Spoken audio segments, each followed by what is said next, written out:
नासरा बीबी आपकी पुप्पी, आजकल पुप्पियों पे मीम्स भी बहुत बनती हैं और मंटो साहब की बहन थी तो हो सकता है डैडी भी हो, तो बताएं उनके बारे में कुछ, हमने बहुत कम सुना और पढ़ा है। नहीं, डैडी नहीं थी वैसे। अच्छा मैं वैसे उनको काफ़ी तंग करती थी। अच्छा क्योंकि वो बड़ी प्रिम एंड प्रॉपर थी। अच्छा। और वो चाहती थी कि मैं भी मैं उनके पास जाती थी, उनको मैं ज़रा छेड़छाड़ भी करती थी, लेकिन वो हमें कहानियाँ भी बड़े प्यार से सुनाती थी।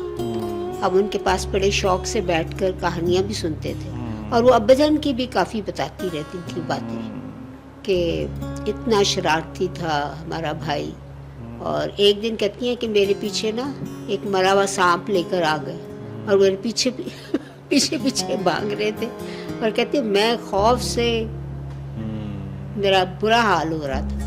अब्बाजान का ये भी था, शरारती भी बहुत था। सो पुप्पो ने आपके वालिद के इंतकाल के बाद सपोर्ट किया आप लोगों को कुछ, या उनकी तरफ से भी कुछ ऐसा था? उन्होंने वैसे इतना किया था जो उनको उनका जो शेयर मिला था ना, उन्होंने कहा था कि प्रॉपर्टी का जो अमृतसर में थी, उन्होंने कहा था कि ये मैं अपनी भतीजियों को मैं भतीजियों को दे रही हूँ। और वो अपनी she was married and she had kids. हाँ, she had one daughter. Okay. Okay. She also lost son. ठीक हो गया।